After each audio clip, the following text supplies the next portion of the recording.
Hello and welcome to the American Compass podcast. My name is Oren Cass. I am chief economist at American Compass. You heard that right. More about that in a moment.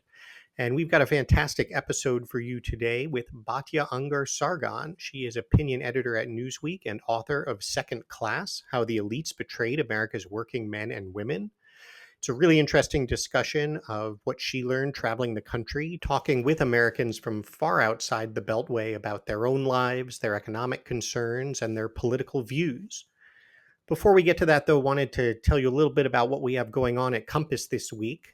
First and foremost, we have some exciting staffing updates. Wanted to let you know that I am moving into the role of chief economist, and our longtime communications director, Abby Ball, will be taking over as executive director. So please direct all future complaints her way. We've also got some exciting new content in a bunch of channels. First of all, launching a Substack. I will be writing every week at Understanding America with the goal of providing a guide to the future of economics, American politics, and public policy. Hopefully, you'll find this a must read if you're interested in what's going on within conservatism, on the new right, or just in a lot of our most important public policy debates generally. So look for that in your inbox if you're already a Compass subscriber. And if you are not yet, then please come on and subscribe. We are also officially relaunching the Commons. Back when we first started American Compass, the Commons was something of a group blog. It has served a role over time as a place where we put our own thoughts on policy. But it really felt like the time was right to start letting it spread its wings as a place that really helps readers all over the country make sense of conservative economics.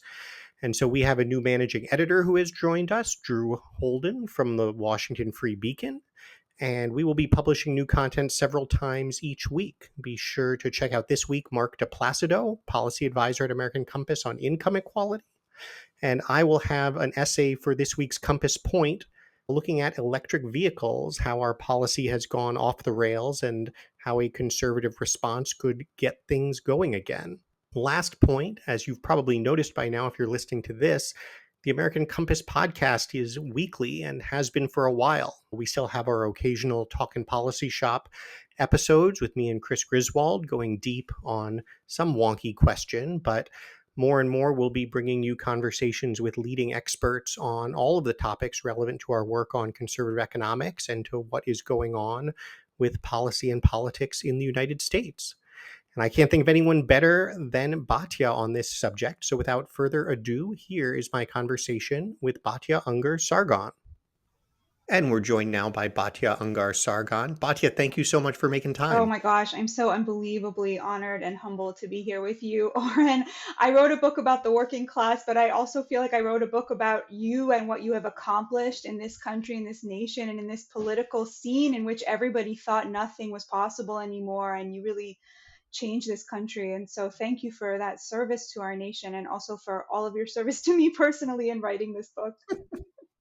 Well, I was going to say the opposite, which is I enjoy just sitting here and talking all day. You actually went out into the real world and spoke to real people, and I think provided a much more valuable service in that respect. And so that's where I wanted to start. I mean, there are so many fascinating characters.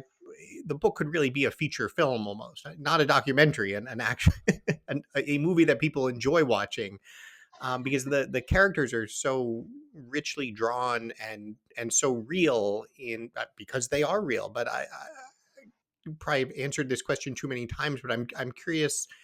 I I suppose no one has a favorite child or favorite member member of the book, but who stands out in your mind? One or two of the folks who you found especially sort of important in how you came to think about some of these issues? What a great question. I'll tell you about two women because I think the juxtaposition is really, really staggering. And it was one of the things that shocked me very early on. And then from which I understood, oh, yeah, there's a book here, which is Amy, who's a certified nurse's aide, who's married to a woman who lives in Florida, and Linda, who is a big Trump supporter, lives in West Virginia and drives a van for Amazon. Now, in describing these two women to you, you might think to yourself, wow, these two people would have nothing in common, when the truth is almost nothing distinguishes their political worldviews. So, Mm. Linda, who's this super pro Trump Amazon driver in West Virginia, is incredibly pro gay. She's incredibly proud of the strides that this nation has made on racial issues. She's very upset about homelessness. She's, of course, deeply patriotic. She does not understand why we're funding the war in Ukraine. And she really doesn't understand why people don't have access to adequate health care. And Amy, who is gay, is extremely upset about parents bringing children to drag shows. She thinks they should be put in prison.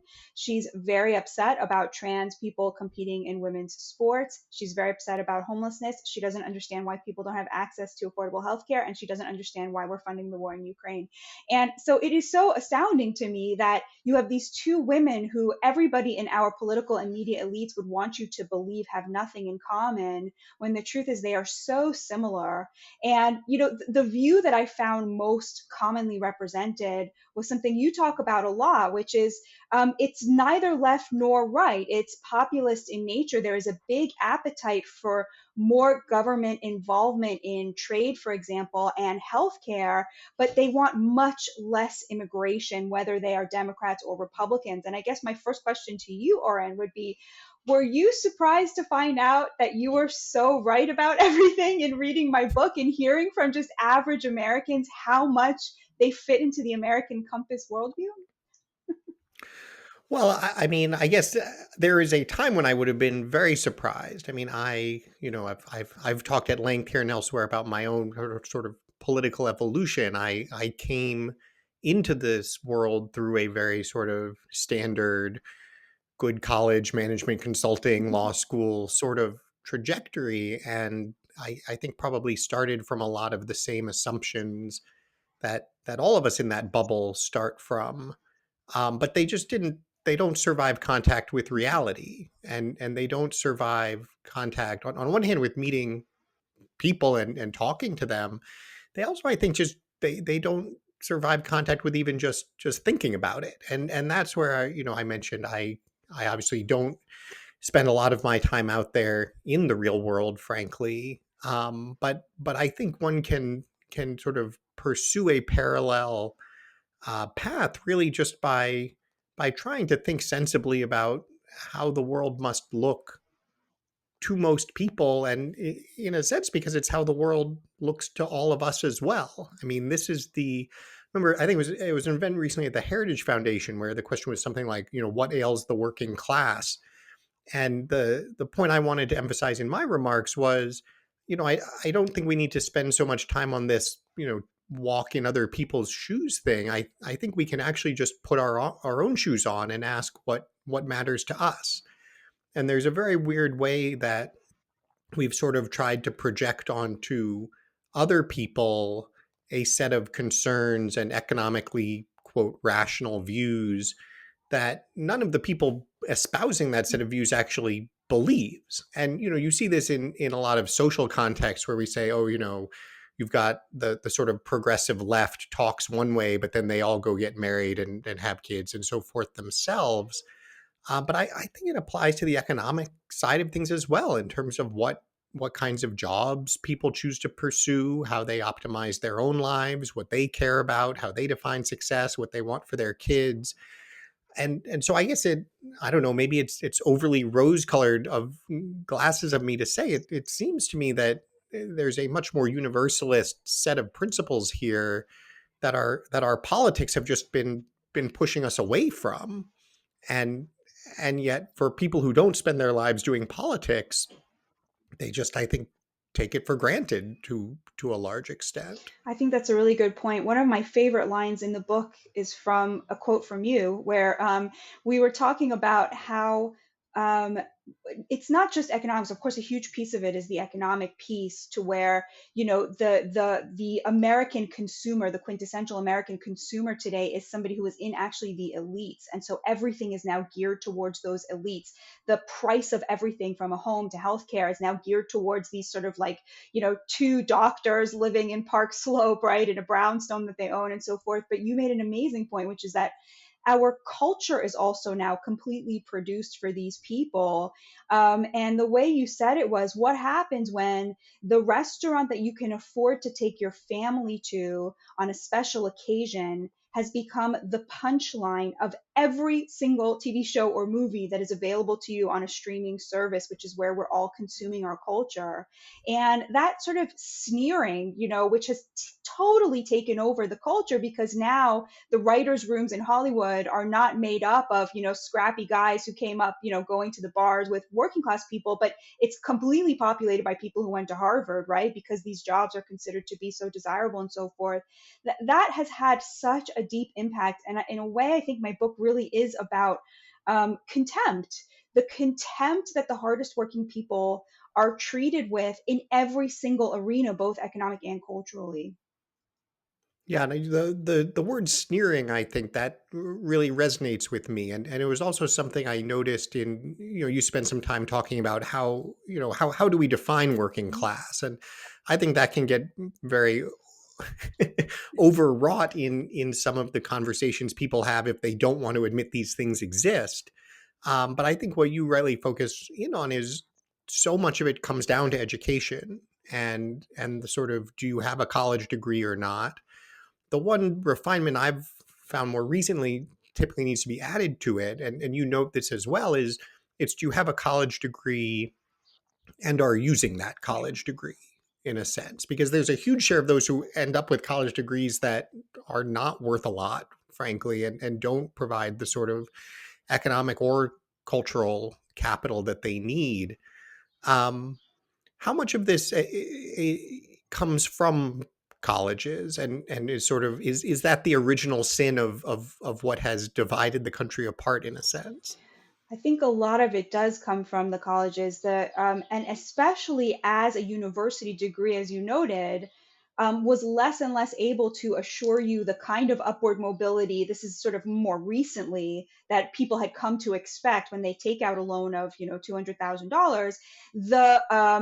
The commensurate ideology to justify that expense in the form of sneering at people who don't have that credential had to be amped up, right? So if you look at each of the evolutions of leftist ideology over the last 40 years, they look like they are part of some sort of march toward the future and justice and so forth, when in fact what they really are smoke screens for the plunder of the middle class by the elites, starting of course with feminism, right? As a man could no longer support a family on a single income, right? An outrageous situation, right? As the Democrats abandoned working class Americans, such that now two people have to work just in order to afford the basics. And even then, they probably can't. Instead of admitting that, instead of dealing with this outrage, they criminalized masculinity, right? They made it a sin to be macho and a provider and the head of a household, right? Toxic masculinity, right? This discourse entered the public sphere at exactly the time that the Democrats were abandoning men and making it impossible for them to support their families. The same thing happened with the racial discourse, right? As it became clear, increasingly clear, that you go to these universities, you get these fancy degrees, and then you kind of have that pathway to the American dream, to the top 20%. Instead of admitting that all these leftists were now rich, they developed a language around race and gender that effectively said, well, the working class is racist. Ergo, they deserve this abandonment, right? Why should we care about them? They're racist, right? This entire ideology, the woke ideology, was designed as a smokescreen to protect rich leftists from having to deal with the fact that they had created policy through Clinton and Obama to effectively plunder the middle class and the working class and put money back in their pockets. And so I think the universities are totally complicit in this because, of course, in the 70s, a college professor would make something like a plumber. It wasn't like a big difference there. Same thing with journalists. These were, not jobs that paid so much more than a high working class job. And as the college professors got richer and richer, right, they had to find a way to justify the fact that they were benefiting from the class divide. And I think nothing exposes this more than what we've seen on college campuses since October 7th. The real outrage there is not that the universities are discriminating against Jewish students, although they are discriminating against them. Jewish students are probably going to make a lot of money in court. Like, the real outrage here is that these, I call them the know nothing they thems on these college campuses, wrapped in keffiyehs, screaming Intifada revolution, are going to be able to achieve the American dream, while working class Americans who would never allow anti Semitism to spread in this country, just out of an innate philo Semitism on which this country was built, they are struggling, and they will never be able to achieve the kind of stability that these total miscreants are almost all but guaranteed because they get an elite university degree. And the people that you talked to for the book, how do they understand that problem? Do they focus on it, or care about it at all, or who would they say is to blame in a sense? One of the most heartbreaking things is that when you're working class and you have a view that's more based on autonomy and self determination, the opposite of the elites who have a much more paternalistic view of things, of course, because institutions have delivered so much for them. When you have that worldview based on, the idea that there's dignity in work, and if you work hard, you can make it, often you take the blame on yourself.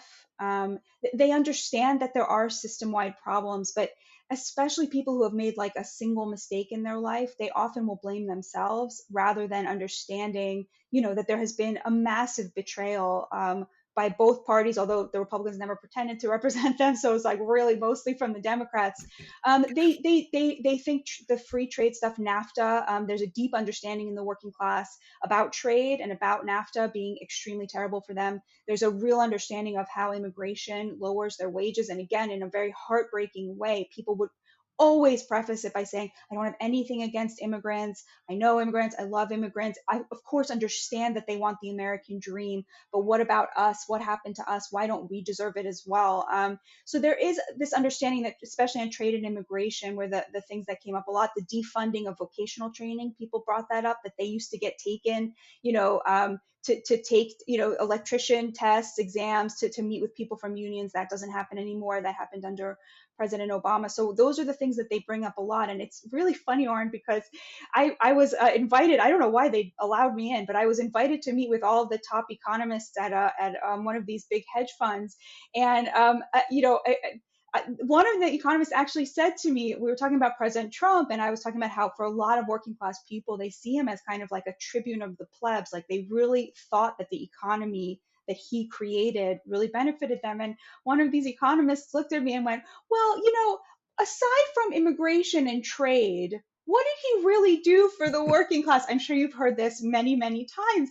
And I sort of looked at him and said, well, you're the economist. I mean, what else is there in the economy? I mean, like, what else really contributes to the economy? Finance, okay, right? That's a huge problem, which we could talk about and get into the financialization of the economy. But I mean, like, really, like, it's kind of like saying, like, well, Mrs. Lincoln, aside from everything, how did you like the play, right? Like, I mean, what, in a single term, to show up in an economy in which there's a handshake agreement between both parties on these issues to sell out the working class, turn the ship around. But what did he really accomplish? I just laughed. That's that's very funny. The hedge fund audiences are a unique crowd. I feel like if only we could broadcast more of those conversations, the belief in them as masters of the universe would at least certainly fade fade away quickly. But the point that you made that really struck me there was the point about the self-reliance, because I think it's really important in a couple of respects. One is, I think for conservatives in particular, it presents an interesting challenge in how we talk about the American dream and getting ahead and pulling yourself up by your bootstraps. I was at an event where, someone was making the pitch that, the key thing we have to focus on is saying, anyone who works hard can get ahead in America. And I said, I like that as an aspiration, but think about that as a message. And the number of people out there who aren't getting ahead, are you telling them that they're not working hard? It it leaves something to be desired, and it connects to, in my mind, to the point you made about just attitudes toward government, and the idea that, on one hand, there's what, Michael Lind calls this sort of the folk libertarianism, not absurd Washington D.C. libertarianism, but the folk libertarianism of self-reliance, skepticism, suspicion of government, especially federal government, belief that people should be able to do these things for themselves. And yet at the same time, what you found, and certainly what all of our polling data finds, which is a desire for more government in a lot of ways. Um, how how do those things fit together in people's minds? And in your mind, how do you reconcile it? Um, so I think there's a sort of very Hamiltonian view, right? That within the country, we should have as much sort of free market capitalism as possible, that there is a kind of freedom that they yearn for. In fact, for everybody I interviewed, hard work was a very big value to them. It was something that they got a lot of self esteem from. They really felt like it was almost like a precious inheritance from their parents. They remember seeing their parents going out to work really hard. And they brought it up as kind of a source of freedom, like self determination, something no one can take away from you if you're willing to work hard. The problem is that there has been a lot of government intervention. They've simply put their thumb on the scales of the corporations and allowed for, things like arbitrage upon arbitrage. And I mean, I'm not 100% sure about how you would fix some of these problems, but like, so for example, a problem Amy brought up, which is that her nursing home that she works in, she's been working there for 33 years, was sold 4 times since she's gotten there. And the last time it was sold to, I think, some sort of, not a bank, but some financial organization, which then sort of outsourced the running of the nursing home to a management company. And with the single directive, get costs down. And so they are now feeding the residents of this nursing home on $1 a day. And I just can't, I mean, how could anyone be okay with that? You live your life out, you're 85, you're helpless, you're totally vulnerable, and you're eating just this disgusting. Can you imagine what they're feeding them for $1 a day? It's so horrible. I mean, there are so many ways in which it's obvious that, the government has put its thumb on the scale of the wrong side. And I think that, free trade is one of those things, right? Like NAFTA was an intervention into the market. But getting back to this Hamiltonian view, they don't think that we should have free trade when it comes to other countries. I mean, the race to the bottom, right? The idea that, that China's willingness to employ slave labor should be seen as a competitive advantage. I mean, that makes like no sense if you're just a human looking at this situation. And they do have this sense that things used to be better. Workers used to have more of a say. They used to have more power, and their hard work used to pay off with more. And again, the heartbreaking thing here is what they want for this enormous effort. I mean, these are people who work with their physical bodies day in and day out, 12 hours a day, sometimes 2 jobs. All they want is like the most modest version of the American dream that we in the top 20% like completely take for granted that we are going to have. And I mean, there would be real revolution if like somebody threatened our access to these like totally modest things like adequate healthcare, retirement, a home, opportunities for your children. How do you think they define the American dream? What's at the top of the list, and conversely, what things probably aren't as important as gets assumed? I think your polling on how to define the American dream, it was spot on. So I think that at the top for you guys was adequate health care, a home, a retirement, opportunities for your children, and education, either vocational or college. People would bring up sometimes a vacation now and then, but people are just so broke, and that financial worry, and again, American Compass found this as well, that people who are in the bottom 20, people making under $20,000 a year had the same, people making $40,000 to $60,000 a year had the same level of intensity and worry and anxiety around money as people making under $20,000 a year. And this was something people brought up to me a lot. Like they knew people who were completely living off of welfare who had less financial stress than they did. And that feeling that we sort of incentivize all of the worst behaviors and penalize people for making all the right decisions, the benefits cliff. This stuff came up a lot. It's funny, there's a professor that I interviewed for the book, a big leftist economics professor. And at some point I said to him, people keep mentioning to me like that they're really frustrated with welfare. They don't like it. They don't want it, but they know a lot of people that they feel sort of are choosing to live off the government and they're very upset about it. And this professor said very dismissively, huh, thanks, Reagan, for all the propaganda. And I was like, no, no, no, no, no. They all know people who they feel are making this choice while they're working really, really hard. Yeah, this is one of the fights that we are still in frequently on the right of center, and it came up in a recent debate over expanding the child tax credit, because a lot of the sort of groups on the right of center, American Enterprise Institute, Heritage Foundation, will still define welfare as meaning essentially anyone who receives any benefit of any kind. And the thinking, therefore, is like, well, the whole point of welfare reform was to get rid of that we shouldn't be providing any benefit to anyone ever. And so that even means, let's say you have a child tax credit that is only for families with kids. You only get it if you're working, and it goes up if you're working and earning more. And they say, nope, that's welfare, that's bad. Just the same as, of course, the actual welfare program, AFDC, the premise of this, of which was, here are benefits you get if you're not working. And as soon as you start to work, we take them away. And, this is the Reagan point, I think, is very funny here, because Reagan could tell the Yes. difference. I mean, the the criticism was of one but not the other, but it somehow got either transfigured or laundered perhaps into this general hostility toward the idea that government should ever help anybody. And it's not, I mean, certainly as a matter of principle, it's not clear why that would be your principle, but it also doesn't seem to be the case that that's what people want, especially the people who are in fact most hostile to the actual welfare Yes. welfare. Yeah, that's exactly right. Healthcare, for example, working class people don't see healthcare as welfare. They think they work really, really hard. They're investing in this country, and the idea that they should not be able to afford to see a doctor, a good doctor, it's so upsetting to them, and especially when they know that they're paying for the very good health care of all of their elected officials.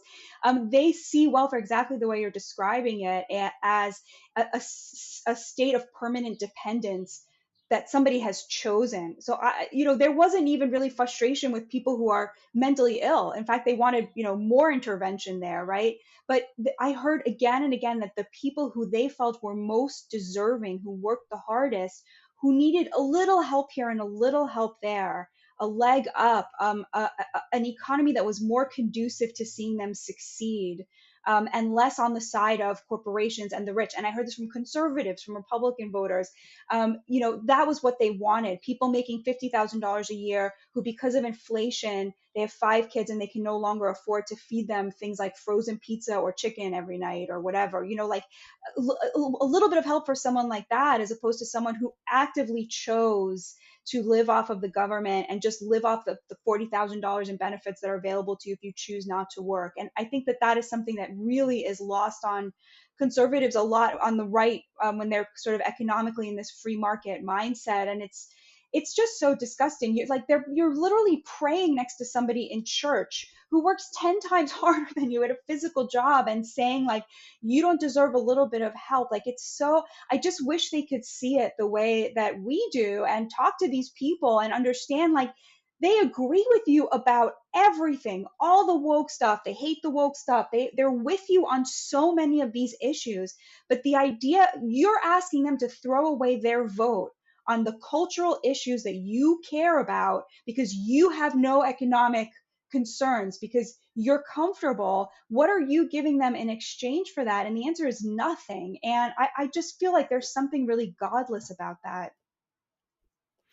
Well, and without making a moral judgment myself, it's also quite foolish politically. I mean, the remarkable thing is that there is that opportunity to build that coalition that you're describing, and yet there's a still, I was going to say total unwillingness. It's of course shifting, but certainly there's an enormous hesitance still of many on the right to go down this path and take these concerns seriously or be responsive to them, uh, essentially because they don't think it's what Ronald Reagan said to do. And, and so I am curious, as you think about sort of, the politics of it. I think one thing you underscore, and I've always found to be the case, is that politics as discussed among the political class doesn't exist Yeah. elsewhere. And so but it does leave the question then of what, how does the typical American actually sort of engage with or understand the political fights that are going on? Is it just irrelevant, sort of frustrating and silly? How do they connect to it? They're horrified at the divisiveness because they're so not polarized. So, and they're not polarized because they actually agree about a lot of things. But even when they find out someone votes for a different party, the idea of hating somebody for that is so alien because they have no spiritual energy invested in politics because the political agendas are created by people in universities or in the elites to cater to the rich on both sides. And so, I'll just give you like the layout of what the average person I interviewed was, like their views and whether they were Republican or Democrat. So they wanted much less immigration, legal and illegal, like much less, like none, and much more access to healthcare. They were very pro gay and very anti worried about trans issues. So there's no LGBT in the working class. Everybody knows gay people who they want treated with love and respect, including all the Christians I interviewed pretty much supported gay marriage. They didn't see any connection between, a married gay couple raising a nice middle class family and then like drag queens at story hour or transgender people in women's sports or in women's bathrooms. Like that doesn't go together for them at all. They were very frustrated with welfare but supported raising taxes, as you found, on corporations and on the rich, to fund things that they really supported, a little bit of help for people who need it, paying off the deficit, what have you.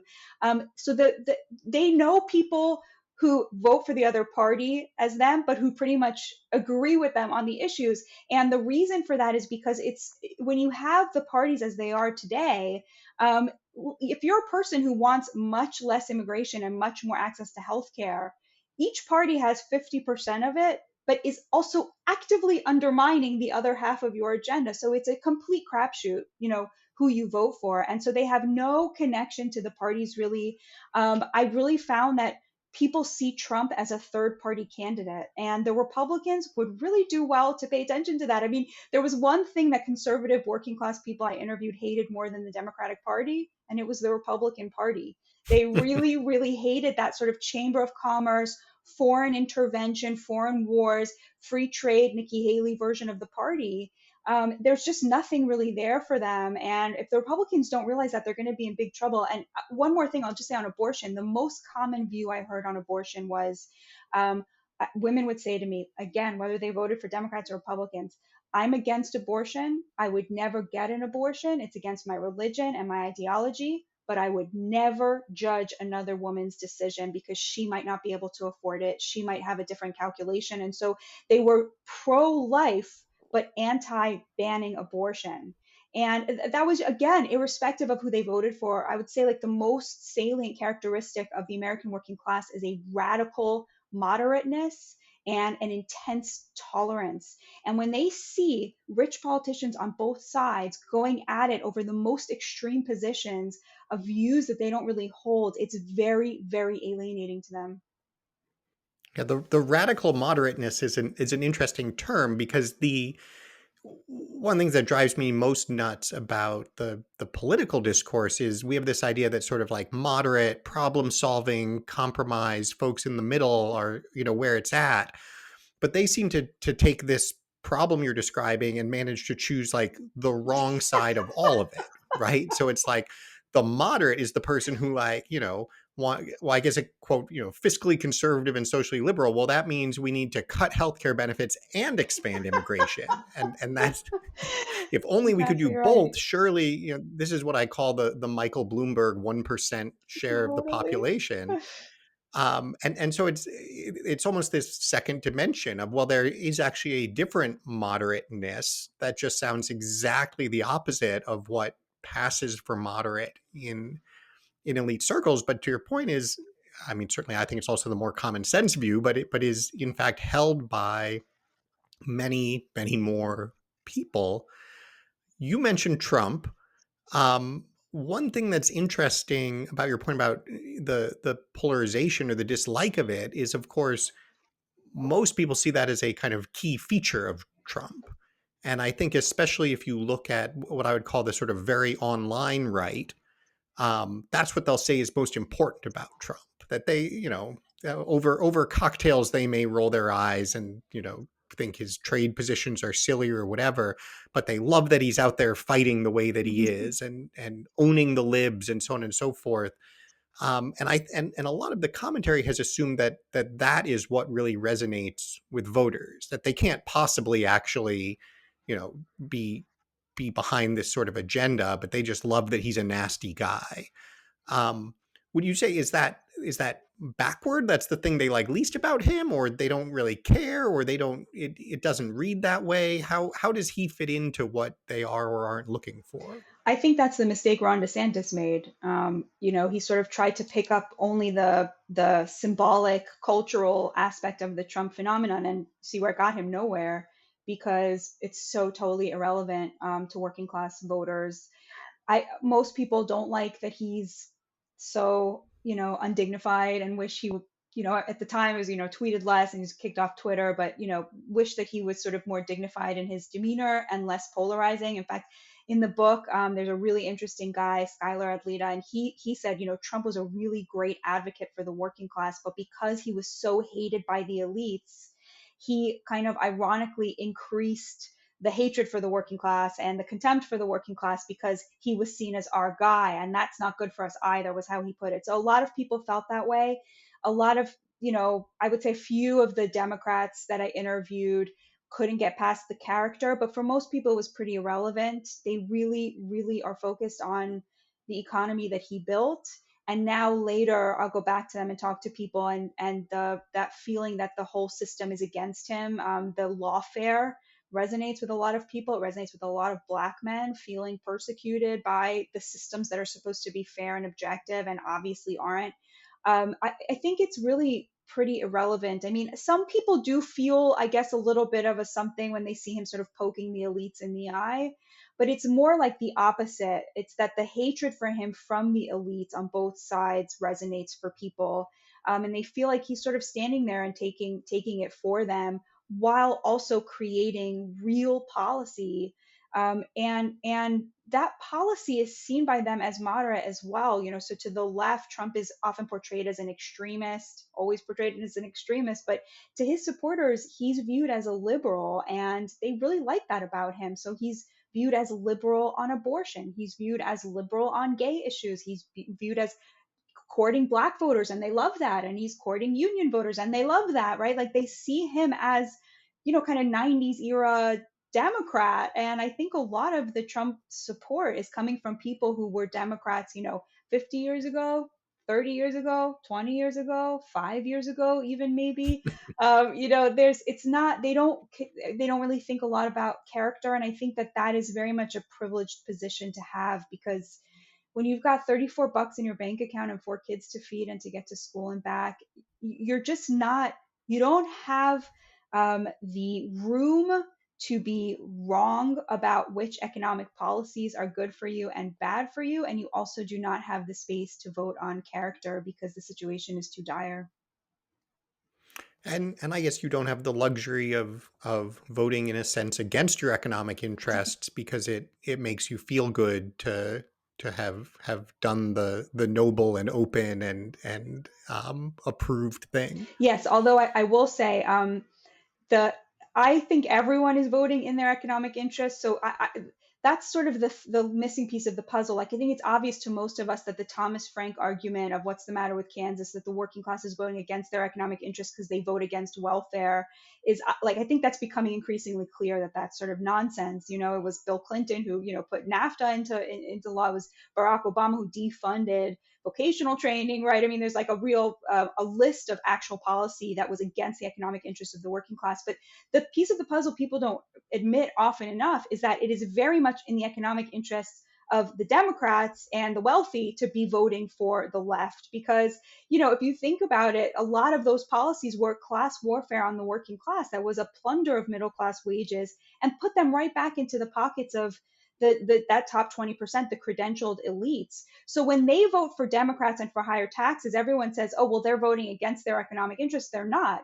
They are so rich vis-a-vis the average American that what they're asking for with these higher taxes is basically an indulgence because the system is set up to reward them so much and to put so much money in their pocket. I mean, the top 20% now controls over 50% of the GDP. And you make this point a lot as well. The share of the GDP that's controlled by billionaires has not actually significantly changed since the 70s, which was like the high watermark for working class wages. It's all gone to that credentialed elite. And so when you live in a system like that, that is so remunerative for you and puts so much money back in your pocket, of course you can afford to say, let's I'm happy to pay higher taxes because you don't want the system to fundamentally change because you've made so much money off of it. Well, and that's right. The theory of globalization being, we can, well, maybe only some people will be much better off, but then we can always redistribute to everybody else. And we sort of did the first half, and I guess you could say in theory we raised taxes to do the second half, but of course we didn't. We also cut taxes, and now Joe Biden is out there saying we can't raise taxes on anybody who earns less than $400,000 a year. So it I guess they are not even paying the taxes at this point, right? They seem to have the best of Right. all worlds, even as we drive the country off a fiscal cliff on top of everything else. I want to wrap up on one other topic, which is family, and that's obviously come up in a number of the points you've been emphasizing. Um, Family policy in general is now a hotter sort of policy topic, and the underlying trend of declining fertility, later marriage, fewer kids, is a phenomenon around the world. There's on the flip side now they sort of some folks you will say they're pro family, want to support families. There's the pro natalists who want just as many kids as possible in a sort of weird utilitarian sort of way. Um, I'm curious how this issue lands with the folks that you talked with. Do they even do they see it as an issue itself, or it's just something that's sort of floating out there relative to the concrete issues that are affecting them personally? It came up more with men than with women. Hmm. Marriage for men extremely important. Who would have thought, right? I mean, I grew up reading romance novels. It was always my understanding that it was women who were trying to ensnare the men, but it turns out men are really unhappy. And I think, again, that sort of cultural and economic piece go together. We sort of devalued jobs that require brawn and physicality and things that men excel in, and the economy really rewards softer skills, intellectual skills, the kinds of stuff that women really excel in. And as a result, men don't see themselves as providers. Women don't see them as providers. Men are often incredibly broke, and so they feel like they can't get married. And because they feel like they can't get married, they have kids out of wedlock. Of course, that's the number one predictor for downward mobility for the kids. It's also extremely expensive. It's expensive to get divorced. People really wanted to get married, but they had a kind of trust issue around it. Many of them had grown up in broken homes, and so they didn't want to marry the wrong person because they felt like, well, that would end in disaster. And so as a result, they pushed it off or they didn't get married. And a lot of this, there was a lot of kind of there's a real spiritual crisis along with the economic crisis, and those things really go hand in hand. I would urge people who care a lot about abortion and having fewer abortions to think really hard about this. A lot of people get abortions because they feel like they can't afford another child and they would really like another child. And so that kind of brokenness from a spiritual and psychological and economic point of view, it all really goes together. The family, of course, is extremely important. People didn't have these woke views that marriage is patriarchy and blah blah blah, all this stuff that the left says, while then going and getting married and becoming very wealthy and like, making their kids really wealthy. So it was really important. And is it something that they see as a political problem, or something where there's interest in policy? I mean, I think as you described it as a almost spiritual crisis, one would say from that there's almost a shrug with respect to what what can be done about it. Is it something that's seen as part of the political sphere, or something that feels more just fundamentally broken? I don't think it came up as a political issue. Again, coming back to that sort of folk libertarianism, people didn't really think about the family as an issue that government was relevant to. It was more something that was relevant to community and to the people around them. Um, yeah. Interesting. Yeah. Well, we will leave it there. This has been a fantastic discussion. The book is Second Class: How the Elites Betrayed America's Working Men and Women. Batya, this has been wonderful. Thank you so much for joining Thank you us. so much for having me, and God bless you. And thank you for all of your really hard work. You're changing this country, and I and many other people are very grateful for it. Well, that is perhaps too kind. Thank you for all of your work and bringing the stories of people out there in the world to those of us who think about it all day.